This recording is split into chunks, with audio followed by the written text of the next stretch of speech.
Greetings, beautiful people. It's Lukisa Denise again from Triple Moon Alchemy. This time I wanted to demonstrate or talk about love spells, love potions, and just in general how to bring more love into your life, how to open yourself up to having more love into your life.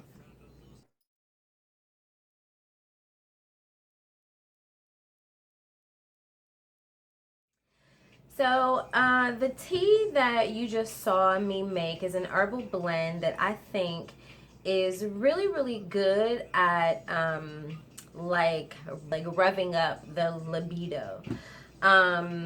If you have not been inspired to be sexual or just want to have like more sex energy in your life, that herbal tea blend is a really good way to stimulate sexual energy and sexual desire. I would say like if you drink it like every day, you could start to feel like your intensity grow in about a week, but after a month or so, but that's you. If you're trying to get somebody else revved up later, I'm going to have a potion that you can make, and, we'll talk about that. But let's get into really like, can you hear that? Like, I don't know. It's not like you get to answer me. But I like to create an atmosphere, and I have music going. I got my incense going. I got my candles burning. I just thought it was a little loud. I turned it down a little bit. So yeah, let's talk about bringing more love or drawing more love energy into your body. Bringing more love energy into your life. I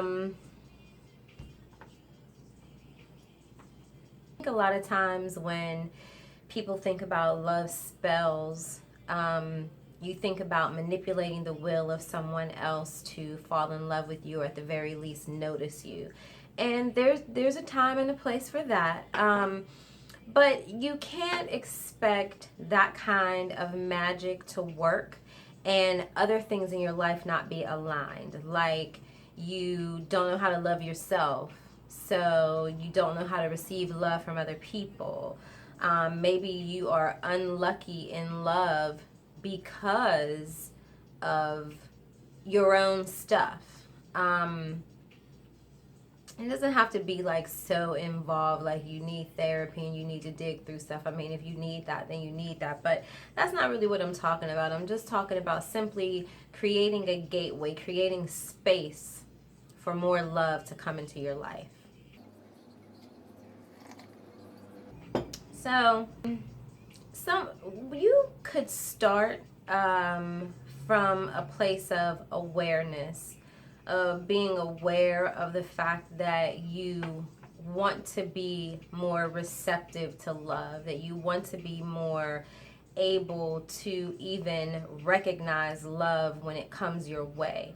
So just the awareness of that alone, you're creating some space inside of your metaphysical plane to allow for this kind of healing to come in and eventually lead you or bring to you the person that you desire. So that awareness is the first thing. And so when you become aware that you feel like you're lacking love or want a different love or a new love or want to love yourself more, better, the universe will start to show up for you and offer you information and knowledge that you can apply to your life in order to manifest that. Like possibly the reason why you're watching this video right now is because you saw the title, you were like, this is what I want a love spell, I want to bring more love into my life. And so here you are. So things like this and other things will show up in your life. So that awareness, being aware of that and being receptive to that. You may not need to take everything that I say to heart or everything that you read or learn from somebody else to heart, but take what you can, take what's yours, because you receive the information in front of you for a reason. So you have that awareness, you're open, you're receiving different messages and different information coming your way, and you're applying it to your life. So now that space that you created with awareness is now becoming more and more broader, and you're feeling more comfortable. You may be moving into a season of getting in touch with your shadow side, you know, healing some shadow parts of yourself, forgiving some parts of yourself, just so that you can create a path. And while that's happening, doing things like drinking the herbal tea that I showed you. So you're working on your physical as well as your mental and your spirit at the same time. So you are opening up, opening more and more. If you know anything about yoga, meditation, chakras, that's a great time to start incorporating more meditation, meditating on yourself and getting in touch with yourself and self-love, so that you can be open to receive love from someone else. And make no mistake about it, while you are open and aware, love can show up at any time. You know what I mean? You know the adage, when the student is ready, the teacher will appear. Well, when the lover is ready, the love will appear. So you may need to take this journey, but your love, the love that you've been waiting for yourself and for someone else, may show up at some point along that journey. So it's not like do all these things and then bam, love is going to come into your life. That could happen, but you know, it's really about creating a space in your cipher for love to come in. The potions, the herbal infusions and the stones and the smells and all of these other things that we add on to be more attractive to love is definitely powerful. But it's basically like void if it doesn't have a soft place to land, if you know what I mean. If it doesn't have a cleared and open channel to really, really transmit through, okay? And remember, love, herbal infusions for love and love potions and the like are awesome for other people. You can drink it. You can, you know, have somebody else, like say you're in a relationship already and that relationship is just not as heated as it used to be. You know, making the herbal infusion and the both of you have, and you guys having it regularly, that's going to work better. Even if you're not in relationship with this person, this is someone you want to be in relationship with, having them to drink the teas and to drink the potions, you know, is part of it, because you can't be the only person in that aspect. The personal work is your personal work, but you can't be the only person ingesting the powers and the person, the object of your affection is not.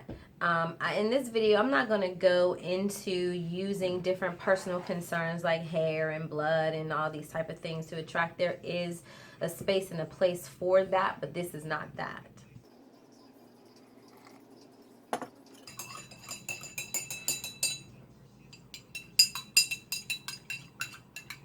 I swear I'm not trying to hypnotize you. Have you seen Get Out? So while you are on your journey of self-love or bringing more, loving yourself to be open to receive more love. If you know anything about me and Triple Moon Alchemy, then you know that I am a huge advocate of asking for assistance from particular deities. And in my case, most often that is a goddess. And in the matters of love, I find it to be very appropriate, even more so than some other times, to call on particular goddesses, you know, through this journey, so that you can maybe take on some of the attributes of that love goddess or that sexual goddess. And not just that, that she could assist you in creating a bridge between you and the object of your affection.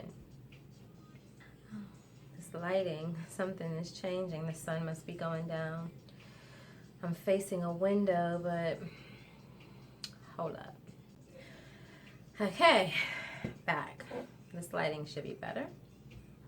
Yeah, so goddesses. Hathor, she is a gentle, kind goddess, and if you are like looking to bring in like more like mother love, she's the goddess of Upper Egypt, and Hathor is considered the mother of mothers.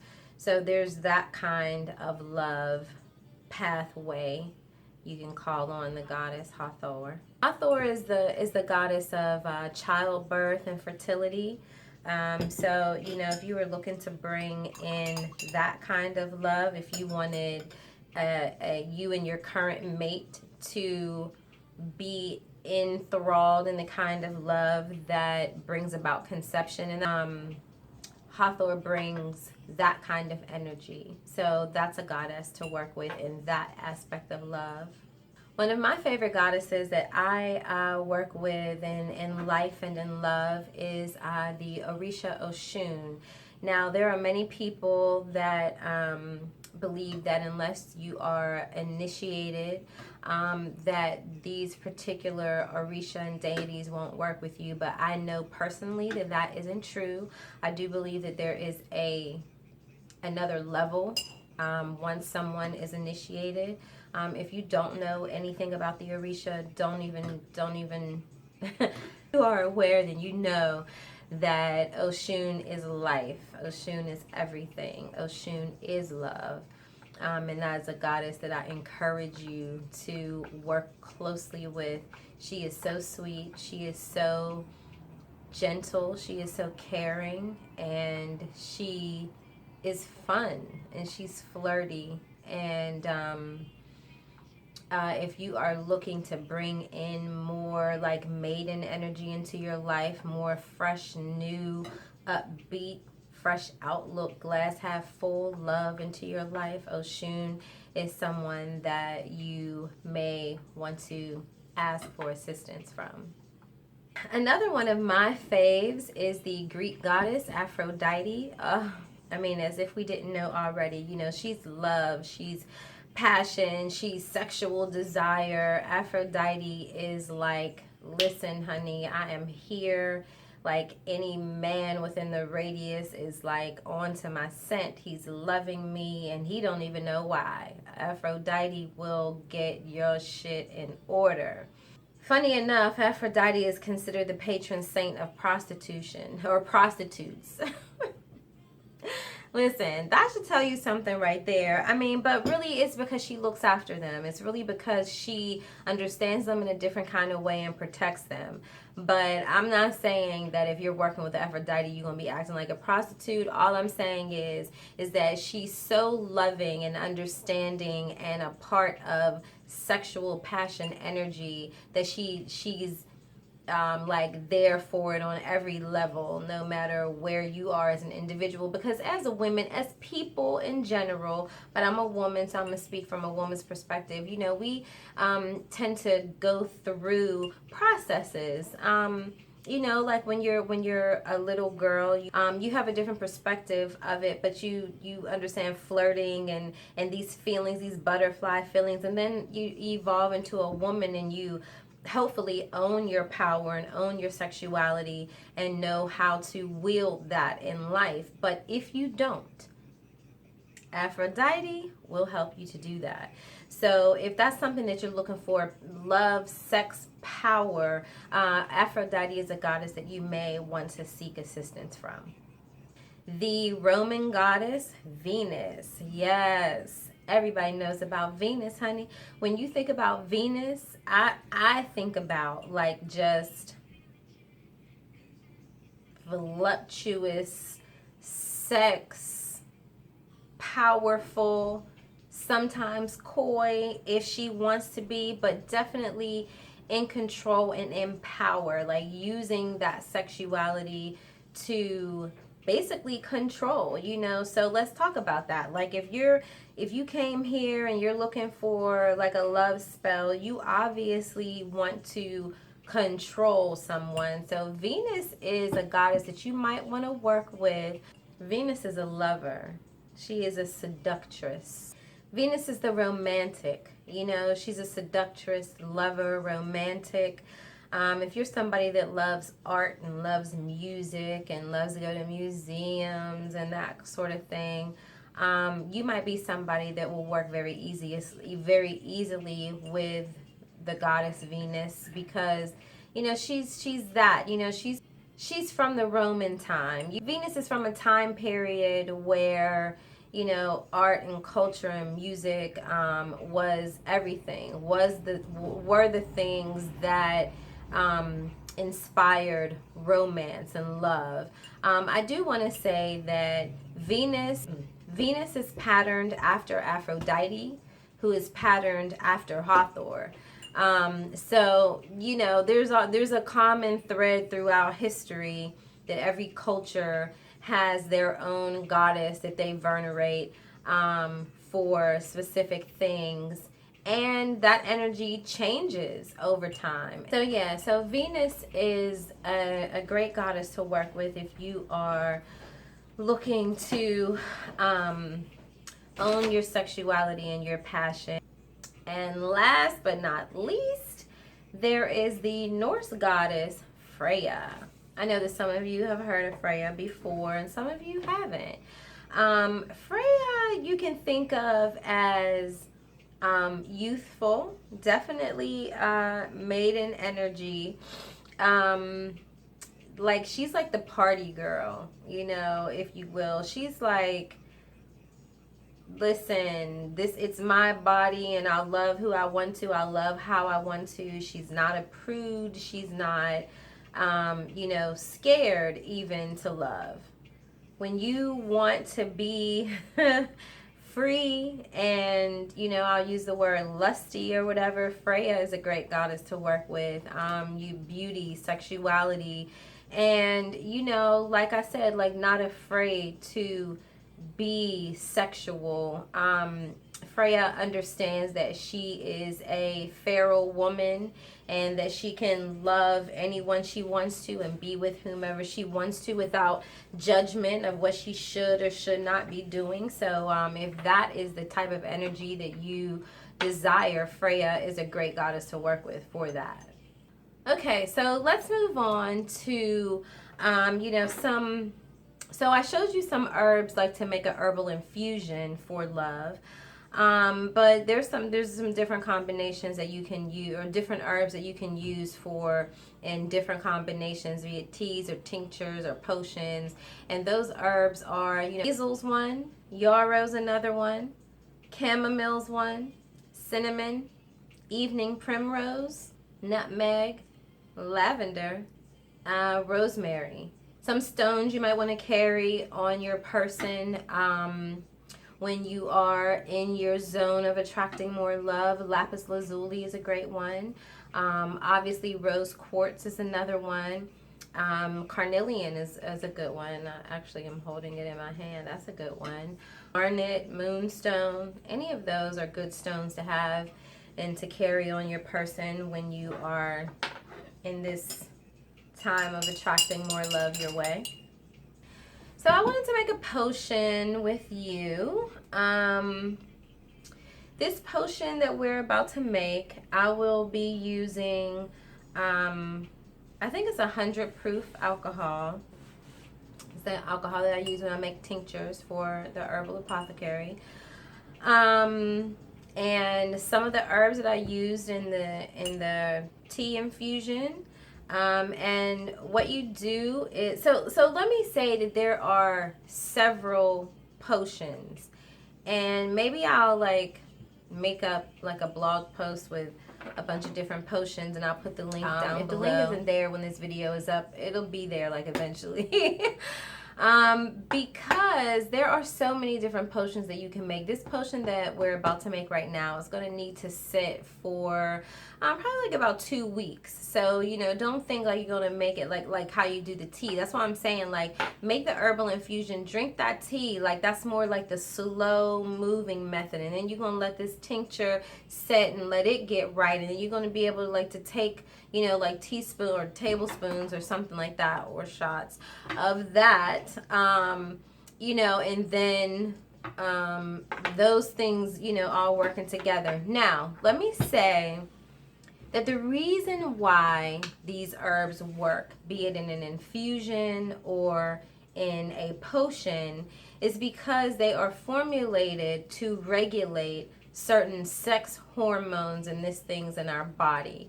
And when that happens on a body level, then we open up channels within ourselves on a metaphysical level, that those places, those pathways are clear for us to attract and receive what we want to. So it is magic, but it is magic that is backed by science also. So there is a science element and there is a metaphysical element, very much just like, you know, any other thing in life. So you're drinking these things to affect your physical plane, which in turns open up portals for you metaphysically to receive. Got it? So I guess that's really it. We can get to the potion. Oh, food before we get into the potion. So foods that you can also incorporate more of, or you can have these as part of a romantic dinner, or you know, you can just, you know, eat them along the way, that again help you on the physical plane but open up the portal metaphysically. So tomatoes, literally they're called love apples, like, and I don't know where, some culture, but I just used to eat them, like I just thought they were good. So tomatoes, I'm not saying you have to eat it like an apple, but, you know, just think about that when you are wanting to be in the mood of love. You know, tomatoes is one. No surprise, oysters. Now, I know a lot of people don't like oysters, but, you know, you haven't even tried it half of the time. I know it looks slimy, but it's not slimy. It's just slippery. It's not slimy, I promise you. Who would want to eat something that's slimy? You see people eating oysters. Who want to eat something slimy? Nobody's eating slime. It's slippery because it's wet. Anyway, oysters, that's something. I prefer them raw, just... We're not going to get all off into that, but oysters is a well-known, long-time aphrodisiac, and I'm here to tell you, it does something. It does something. Avocados, they are an aphrodisiac. Lastly, asparagus. Now, I know there are probably other foods out there, but these are the ones that I have listed. And asparagus, you know, asparagus makes your pee smell weird, but does something to you on the inside. It does. I'm not exactly sure how or why it works either, but these are some of the things. So when you think about love and bringing it into your life and all of the different levels, you know me, if you've been watching any of my videos, you know I like to compound magic. I like to make it to where I'm covered on a mental plane, on a physical plane, on a spiritual plane. Like, let's line it all up so that you can have real breakthrough, like real power. So you got your herbal infusion tea, you got the foods, you got the stones. Now we're going to get to the potion. All right, so this is basically our setup for making the potion. So basically the potion needs to sit in the vodka for... I said 14 days. It was more like 20 something days, like 7 to 21 days, like 3 weeks. You are having the potion, and if the object of your affection is having the potion, listen, something should occur between the two of you. If the chemistry is right, this is going to set you up to take advantage of that chemistry that's already there, okay? So typically... when I make a potion, I make it with brandy and not vodka, but I don't have any more vodka I don't have any more brandy right now, so I'm going to make it with vodka, which is perfectly fine. All right, so let's get into it. Oh, and another thing, I'm using red raspberry, but if you can get red clover, all these things work. So this is rose petals, this is red raspberry, this is oat straw, and this is damiana. And we're going to do the vodka and the honey, okay? I've made potions that call for like cocoa powder, which is nice, especially with brandy and honey. It gives a nice little warmth, but I like to do that like in the winter time. But I have reasons for certain potions at certain times, and the more you get used to making different kinds of potions. You may also, and like I said, I'll like make a blog post that has like different recipes that you can try, and I'd love to know how it worked out for you and whatnot. So let's get into it. The other thing, red clover is really what it calls for, but because of the action of red clover, I replace it with red raspberry because I'm out of clover, and I will still get similar to the same constituents that I needed from the red clover. All right.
I had to go and get another bottle of vodka.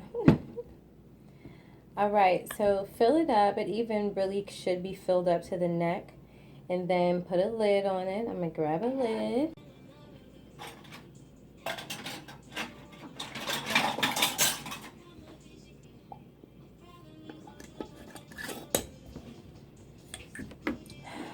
Uh, 7 to 21 days. Every day I would shake it if I were you, just to get all of the everything mixed up in there. When it's finished, after those days, it's going to be a different color and everything. I typically strain it and pour it into one of these, just because I think it's cute as potions and stuff. And you're going to want to take it a teaspoon at a time, see how that works for you, and then increase to a tablespoon, and then you can even go all the way up to like taking a shot if you wanted to. But that's the potion, and maybe in like 3 weeks when it's done, I'll come back and we'll like follow up, but if you want to do it, I encourage you to do so, and we can share together how we feel like it worked. That's it for love. If I forgot anything, I'll make a part 2 and say it when this potion is finished. This video was a request. It was something that I wanted to do for a long time, but it was a request. Hey girl, hey. And let me know what you think. This is Lukisa Denise for Triple Moon Alchemy. Blessed be. Ashe.